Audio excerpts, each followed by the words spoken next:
Bonjour, bienvenue dans ce nouveau studio vlog. Avant de continuer un peu dans la vidéo, je voulais juste faire une petite précision parce que ça peut être un peu confus. Donc comme je vous l'ai expliqué dans ma précédente vidéo, en ce moment on est dans un processus de réaménagement de notre appartement. Voilà, on est vraiment en train de tout refaire et de tout repenser pour l'arrivée de notre bébé. Et on est notamment aussi en train de refaire mon atelier et de le mettre dans une nouvelle pièce. Et ça va demander encore pas mal de temps en fait parce qu'il y a des installations qu'on doit faire qui nécessitent un peu de bricolage on va dire, donc bref, ça va prendre un peu de temps et comme vous pouvez le constater, les choses ont encore changé et elles vont encore changer. Mais bref, ce qui s'est passé c'est que début du mois de juin, j'avais des visites de prévues d'ateliers dans Paris. Alors pourquoi? Alors que je viens de vous dire que finalement j'allais continuer de travailler de chez moi, mais juste d'une autre pièce, que j'allais refaire mon atelier dans une autre pièce de mon appartement. Ce qui s'est passé, c'est qu'au début du mois de mai, quand on savait pas encore ce qu'on allait faire, si on allait déménager ou pas, si moi j'allais trouver un atelier dans Paris ou pas, si on allait rester ou pas,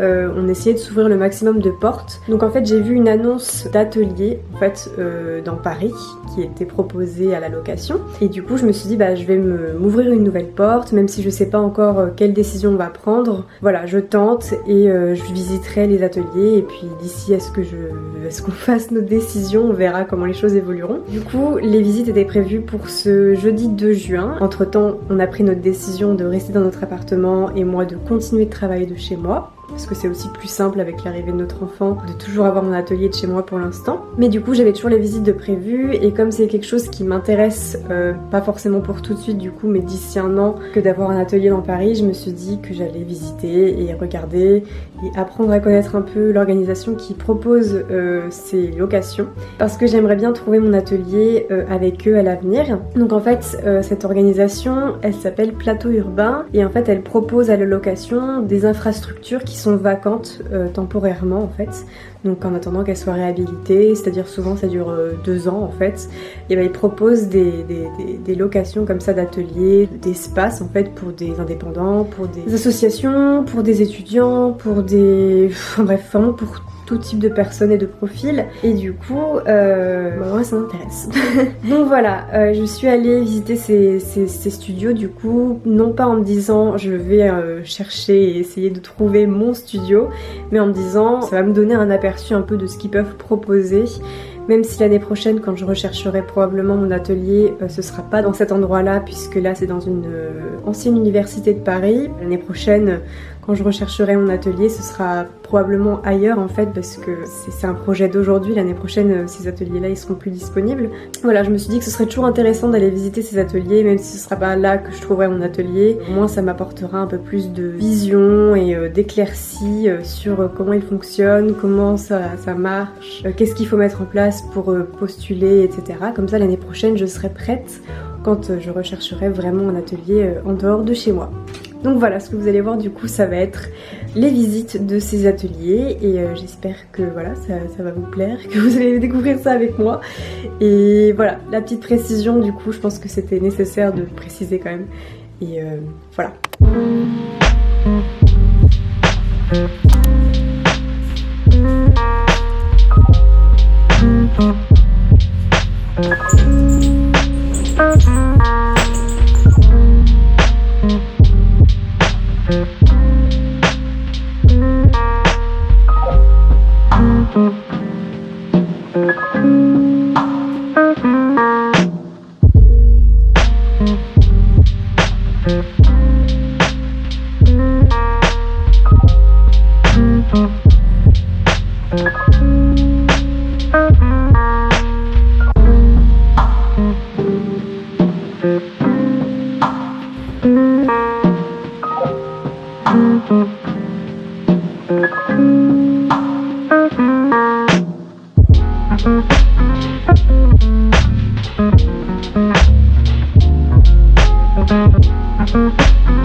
Retrouve quelques jours plus tard avec ma chicorée et mon bas de pyjama parce que c'est actuellement le pantalon le plus confortable que je possède, voilà, donc c'est bien. J'ai visité les ateliers jeudi dernier, là on est mardi, et avant de du coup vous faire reprendre un peu la vidéo, j'avais envie de vous faire un petit retour du coup sur les visites, les ateliers que j'ai faites jeudi dernier du coup. Et voilà, vous dire un petit peu ce que j'en ai pensé, et ce qui a été bien ou moins bien, et ce qui m'a fait envie ou pas, etc. Je suis pas allée visiter ces ateliers en me disant je vais trouver un atelier, c'est mon objectif et mon but comme je vous l'ai dit. L'objectif pour l'instant c'est de continuer de travailler de chez moi pendant 9 mois, 1 an. Et puis après petit à petit commencer à rechercher un atelier dans Paris. Donc voilà, j'y suis vraiment allée parce que je veux apprendre à connaître l'organisme qui propose ces espaces vacants, parce que c'est avec eux que j'aimerais trouver mon atelier dans le futur. Donc voilà, je suis arrivée à l'université parce qu'en fait les locaux dans lesquels se trouvent les ateliers, les espaces qui sont proposés, c'est une ancienne université de Paris, et du coup je me suis rendue là-bas et c'était déjà super chouette parce qu'on a pu rencontrer du coup toute l'équipe autour du projet d'occupation de ce lieu pendant 2 ans avant qu'il soit réutilisé pour autre chose. Ce que j'aime avec cet organisme, Plateau Urbain, c'est qu'en fait ils souhaitent vraiment créer quelque chose de collectif. Ils sont pas juste là pour louer des locaux et puis ensuite chacun fait sa vie de son côté. Non, ils souhaitent vraiment faire quelque chose de collectif et faire de ce lieu un espace d'échange, de partage, etc. Donc certes, tu as ton espace professionnel où tu peux travailler tranquille, en privé, quoi, j'ai envie de dire, mais tu as aussi tout un espace collectif qui est mis en place, et des conférences, des événements, etc. etc. Donc moi personnellement, c'est quelque chose qui me fait envie parce que bah voilà, je travaille de chez moi depuis 2 ans maintenant, et j'aspire à un peu plus de collectif dans le futur, que ce soit un petit collectif de 4 personnes ou plus. J'aspire à être dans un espace un peu plus enrichissant, un peu plus vivant et un peu plus inspirant pour mon propre métier, ma propre activité. Donc le fait de pouvoir se retrouver entre artistes, entre indépendants, etc. dans un même espace et pouvoir partager des choses dans des espaces collectifs, tout en ayant chacun notre espace privé, ça me paraît être quelque chose de vraiment chouette. Donc voilà, c'est vraiment quelque chose qui me fait envie de base, en fait, on va dire. J'avoue que du coup, quand je suis arrivée, j'étais en mode ah, je veux rejoindre l'équipe, je veux faire partie de tout ça. Puis ensuite, du coup, est venu le temps où on a visité un peu tout le bâtiment et les ateliers qui étaient mis à disposition. Et alors, le fait est que comme c'est une ancienne université, beaucoup des pièces qui sont proposées à la location sont des grandes pièces. Il y a très peu de pièces de 10 mètres carrés et des petites pièces de ce type-là, en fait. Or, c'est un peu embêtant, en fait, parce que c'est ce que je recherche, comme j'ai pas besoin de beaucoup d'espace pour faire mon activité et qu'un loyer parisien ça coûte assez cher, donc déjà payer mon logement plus payer en côté de ça un atelier professionnel, ça peut revenir très très cher. Donc j'aimerais bien ne pas avoir non plus un trop grand espace dont je n'ai pas besoin. Un espace de 10 mètres carrés en fait pour moi c'est idéal. Il n'y avait pas beaucoup de pièces de 10 mètres carrés, donc c'est ça qui était un peu compliqué, c'est que du coup il n'y avait pas beaucoup de pièces qui pouvaient potentiellement m'intéresser. Mais bon, j'ai quand même eu un coup de cœur, une pièce qui m'a vraiment plu parce qu'elle était bien exposée, pas en contact direct avec le soleil, j'ai envie de dire, parce qu'en fait c'est une bâtisse des années 80 je crois ou 70, ce qui fait que le soleil quand il tape sur les parois du bâtiment, il y a une mauvaise isolation et en fait dans beaucoup de pièces il faisait beaucoup trop chaud à mon goût, et du coup je me suis rapidement dit ok, si jamais je voulais avoir une pièce ici, même si c'est pas ce que je recherche actuellement. Il faudrait vraiment trouver un espace où il y a une bonne exposition, c'est-à-dire pas direct au soleil, pas trop haut non plus, un espace où je peux avoir un peu d'ombre, où le soleil tape pas directement, que je puisse respirer, parce qu'il y a vraiment des pièces dans lesquelles il est super chaud et c'est pas quelque chose que j'apprécie personnellement. Donc bref, j'ai eu un coup de cœur, une pièce qui m'a vraiment plu, elle était bien faite, elle fait un tout petit peu plus de 10 mètres carrés, ce qui est un petit moins pour moi, mais voilà, si jamais je voulais aller là-bas, dans ce projet-là, ce serait dans cette pièce ou rien, selon moi. Parce que j'ai vu d'autres pièces qui pouvaient être sympas, dans lesquelles j'aurais pu travailler, etc. Mais il y avait toujours un petit inconvénient, soit c'est un espace qui appartient à une plus grande pièce et du coup il faudrait partager ça avec d'autres personnes et je sais pas trop comment ça s'organiserait, donc c'est pas forcément évident, ou alors voilà, mauvaise exposition, trop chaud, ou juste la pièce est pas non plus super chouette ni très bien faite. Par exemple, parfois il y a des pièces qui font 10 mètres carrés mais c'est genre vraiment des couloirs et c'est pas idéal pour aménager un studio. Donc voilà, j'ai vraiment eu un coup de cœur pour une pièce, mais c'est tout, voilà, j'ai pas eu d'autres coups de cœur. Et il y a beaucoup de demandes sur ce projet, donc voilà, je pense pas que si jamais je posais ma candidature, je serais prise. Et si jamais, enfin voilà, il faudrait vraiment que je sois sûre de moi si jamais je voulais poser ma candidature, parce que comme je l'ai dit, le projet pour l'instant c'est de rester à travailler chez moi pour encore un an maximum, même ce sera un peu plus, j'en sais rien, on verra bien ce que l'avenir me réserve. Mais voilà, je m'étais quand même gardé une porte ouverte en me disant si jamais j'ai vraiment un coup de cœur et que le truc me plaît vraiment et que je veux y participer, et ben je poserai une candidature. Donc là je suis encore en train de réfléchir parce que voilà, comme je l'ai dit, le projet de cette année c'est quand même d'avoir un enfant et du coup entrer dans une nouvelle communauté comme ça et avoir un atelier en dehors de chez moi, ça me paraît pas être le meilleur moment pour cette année, du coup je pense que ce sera pour plus tard. Donc on verra bien, mais en tout cas c'était super enrichissant de visiter ces ateliers, il y avait vraiment plein de choses intéressantes et ça m'inspire en fait pour moi-même mes propres projets pour plus tard, etc. Ça me donne un aperçu de ce qui est possible ou pas et voilà, donc c'était vraiment chouette et voilà du coup mon retour sur ces visites.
J'ai envie de vomir.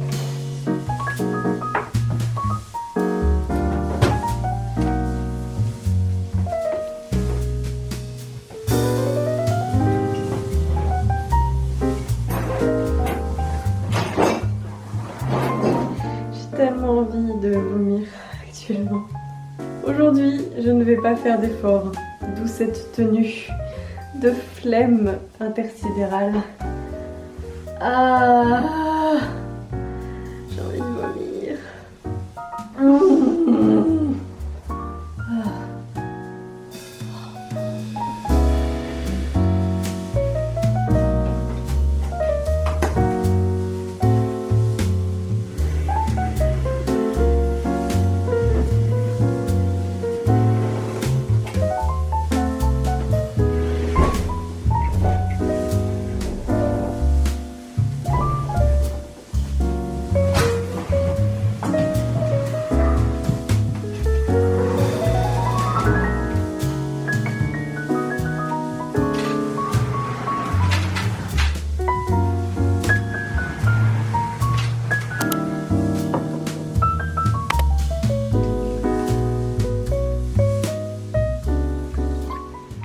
J'ai des abonnés qui m'ont conseillé de boire un verre de soda, genre coca, pour apaiser les nausées. Donc on va voir. En tout cas c'est bon, ça fait du bien, c'est frais. On va voir si ça va m'aider à aller mieux. Depuis ce matin j'ai la nausée, ça va un peu mieux que ça n'a été ce matin. Mais bref, du coup j'ai pas réussi à travailler. Je sais pas, il y a des jours comme ça où la nausée fait surface. Donc bref, je me suis douchée du coup pour essayer de me relaxer. Je me suis mise en tenue confortable, voilà, avec ma veste sweat trop douillette et mon pantalon pyjama, toujours. Et je vais quand même essayer de travailler parce que j'ai 2 ou 3 commandes à préparer quand même qu'il faut que j'expédie, donc là j'aimerais bien le faire quand même aujourd'hui. Et puis voilà quoi, j'aimerais bien travailler un petit peu quand même aujourd'hui. Au fait ce matin du coup vous avez dû voir que j'ai encore déplacé des choses dans cette pièce et que finalement j'ai tout remis en place. En fait, avant qu'on installe les cloisons, je voulais juste m'assurer que le bureau dans l'autre sens ne serait pas mieux pour moi pour travailler. Parce que c'est vraiment en testant différentes dispositions qu'on se rend compte de celle qu'on préfère et de celle dans laquelle on va vraiment être bien pour travailler. Du coup, j'aime beaucoup la disposition actuelle, mais je voulais quand même essayer au cas où, parce qu'après, une fois que les cloisons seront installées et tout, je vais pas m'amuser à déplacer les meubles. Donc en gros, c'est maintenant ou jamais. Du coup, voilà, j'ai essayé de mettre le bureau dans l'autre sens, l'étagère dans l'autre sens, etc. Et ça rendait pas bien. Donc j'ai tout remis en place et c'était super fun parce que j'avais la nausée. C'était clairement pas le bon matin pour faire ça, mais c'était maintenant ou jamais, je pense. Donc voilà, je l'ai fait. Et du coup voilà, j'ai tout mis en place et du coup mon bureau va rester là officiellement. Faut juste que je trouve un 3e rideau à mettre derrière moi parce que parfois la lumière de la fenêtre me dérange, par exemple si je fais du montage. Mais sinon ça va être bien. Il y a 2 choses qui vont encore changer. L'étagère derrière moi, je suis pas sûre qu'elle reste là. On verra bien. Mais voilà pourquoi vous avez vu ça du coup ce matin. Not yet, Charles, though I did buy the crown yesterday because the crown was available for the first time on my island and I had the money for it, so I spent the money belt and I got that crown, baby. And my current outfit on oh my god, that was incredible. You post the link to my PNG too, which is probably not live. Cool. I just redid my island. I'm trying to figure out what I want to do in my shop and if I want to use my museum, like a lot of essential space, so I would look at it.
J'ai pas eu l'occasion de vous le dire encore sur YouTube, mais j'ai enfin sorti mon lot de pinceaux pour l'application Procreate sur iPad ou sur tablette.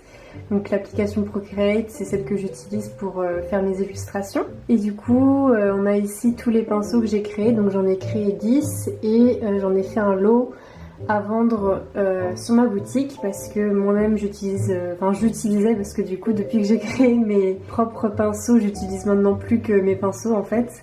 Mais avant j'utilisais les pinceaux, ces pinceaux là de Shrill Art dont je vous ai déjà parlé sur YouTube. Mais bref, ça faisait longtemps que je voulais créer mes pinceaux, je vous en avais parlé au mois de janvier.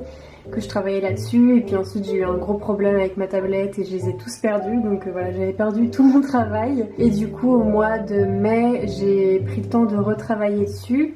Et du coup j'ai créé 10 pinceaux pour faire des illustrations. Donc pour moi c'est vraiment les pinceaux de base on va dire. Donc il y a un pinceau à croquis, un crayon de couleur, ensuite il y a un pinceau pour faire le blush sur des portraits, pour faire les ombres ou les détails sur une illustration. Il y a des petites textures juste ici et puis là c'est des pinceaux qui sont un petit peu différents, un peu particuliers et bref, je les adore vraiment vraiment vraiment. Donc là par exemple j'ai créé cette illustration avec ce lot de pinceaux et maintenant j'utilise toujours tous mes pinceaux pour créer mes illustrations parce que je les aime trop.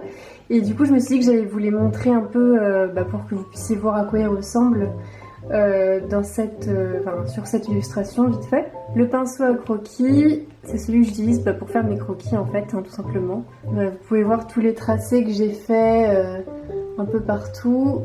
Et c'est ce pinceau là que j'ai utilisé. Voilà un peu à quoi il ressemble. Donc, comme vous pouvez le constater, c'est pas un tracé qui est plein. Il y a un peu des petites poussières à l'intérieur de ce crayon et c'est pour ça que j'aime bien dessiner les croquis avec parce que ça donne un peu un aspect crayon papier que personnellement je recherche pour mes croquis. Et du coup voilà, tous les tracés ont été faits avec ce pinceau, notamment celui-ci, tout ça. Ensuite on a un crayon de couleur, donc ça c'est le crayon que j'utilise pour faire toutes les couleurs de mes illustrations. Voilà un peu à quoi il ressemble. Pareil, lui aussi il est un peu poussiéreux, j'ai envie de dire, il n'est pas plein. Et ça donne vraiment cet aspect crayon de couleur, c'est pour ça que je l'ai appelé ainsi. Et c'était vraiment l'effet que je recherchais sur ce pinceau. Ensuite on a un crayon gras, que j'ai intitulé crayon gras. Donc il est un peu moins poussiéreux et un peu plus dense on va dire.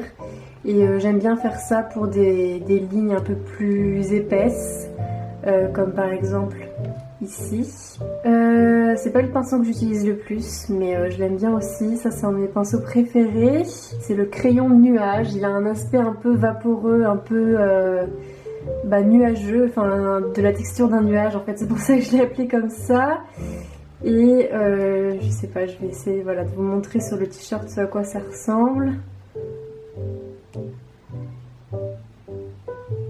Voilà, il y a un peu quelque chose de vaporeux dedans. Et j'aime bien l'utiliser pour faire des couleurs un peu plus denses et pour accentuer et faire encore plus de détails. Et ensuite on a le crayon mush. Je savais pas trop comment l'appeler, ça me faisait penser à un peu de la mousse d'arbre, comme vous pouvez le constater, c'est pour ça que je l'ai appelé comme ça. Là c'est vraiment très très mousseux, très poussiéreux. Moi je recherche vraiment les textures dans mes stylos, dans les crayons que j'utilise. Et du coup j'aime beaucoup quand il y a des petites aspérités comme ça, quand c'est pas des crayons qui sont pleins. Voilà, j'aime bien. Ensuite on a le crayon blush. Donc comme je vous l'ai dit, c'est le crayon que j'utilise pour faire le blush sur mes personnages. Donc c'est le crayon que j'ai utilisé pour faire le blush ici. Mais pour vous montrer un peu, bon là j'ai pris un rouge assez foncé. Si je prends ce rouge là, hop. Voilà, là ça fait un blush très très intense. Personnellement je préfère quand c'est plus léger. Mais voilà un peu à quoi il ressemble. Ensuite il y a un crayon que j'ai appelé ombre, que j'utilise pour les ombres, notamment sur mes illustrations. Hop, par exemple. Mais j'aime aussi l'utiliser pour faire un peu des changements de couleur sur les éléments que je dessine. Donc par exemple sur le pantalon, vous voyez la couleur elle n'est pas toujours la même. Et c'est ce pinceau là que j'ai utilisé. Donc par exemple si là je vais prendre un bleu plus clair et que je vais l'utiliser mon pinceau ombre, hop, ça va permettre de faire un peu des détails que personnellement j'aime beaucoup. Hop, je change un peu. Tous les changements de couleur que j'ai fait sur le t-shirt, sur le pantalon, j'ai utilisé ce pinceau là qui se mêle un peu aussi avec les couleurs qui sont déjà utilisées et du coup ça fait un super beau rendu je trouve. Et ensuite on a les particules. Alors là je vais vous montrer rapidement comme ça. Voilà ce premier pinceau particules. Donc là, je l'ai utilisé quand même assez gros. Si je le fais en plus petit, voilà un peu. Donc ça, c'est pour ajouter des détails un peu sur l'illustration. Ensuite, on a le pinceau poussière qui est un peu plus, comment dire, il est moins flouté, donc un peu plus franc et ça donne vraiment ce côté moucheté un peu, mais moins dilué dans le reste, comme on peut le voir avec le pinceau que j'ai utilisé juste avant, qui est le pinceau particules. Et le pinceau poussière fine, c'est encore différent. C'est vraiment un pinceau qui est beaucoup plus dense. Les poussières sont beaucoup plus denses. Et voilà un peu ce que ça rend. Donc voilà, les pinceaux que j'ai créés. Et du coup, ils sont disponibles sur ma boutique. Hop, juste ici, je vous mettrai le lien dans la barre d'infos si jamais ça vous intéresse. Et voilà, je suis vraiment trop fan de ces pinceaux. Et voilà, du coup j'ai fait toute mon illustration avec eux. Et du coup voilà ma nouvelle illustration. Je suis trop contente du résultat. En ce moment j'essaie vraiment de dessiner pour moi et d'expérimenter, de dessiner non pas en me disant il faut absolument que ça finisse en produit pour ma boutique, mais plus en dessinant pour dessiner et je m'amuse vraiment. C'est une illustration retour de course on va dire, c'est comme ça que je vais l'appeler. Et voilà. People talk about it all the time. You know what a BBL is? A BBL? I see people talk about it all the time on TikTok, and I have just been too scared to ask. Also, I'm a huge Persona. Et voilà, nous arrivons sur la fin d'une nouvelle vidéo, déjà. J'espère que vous avez passé un bon moment à la visionner, que c'était sympa pour vous de visiter ces ateliers avec moi, même si je vais pas m'installer là-dedans et que je vais rester à travailler chez moi. C'était une petite aventure sympa. Et puis j'espère que voilà, le reste de la vidéo vous a intéressé, que c'était cool de pouvoir voir mes pinceaux dans les faits, comment ils agissent en réalité quand on dessine avec. Et puis voilà, je vous souhaite vraiment un beau dimanche. J'espère que cette nouvelle semaine se passera bien pour vous. Et nous, on se retrouvera du coup d'ici une semaine et demie, mercredi, je ne sais pas combien, pour la prochaine vidéo. Bisous!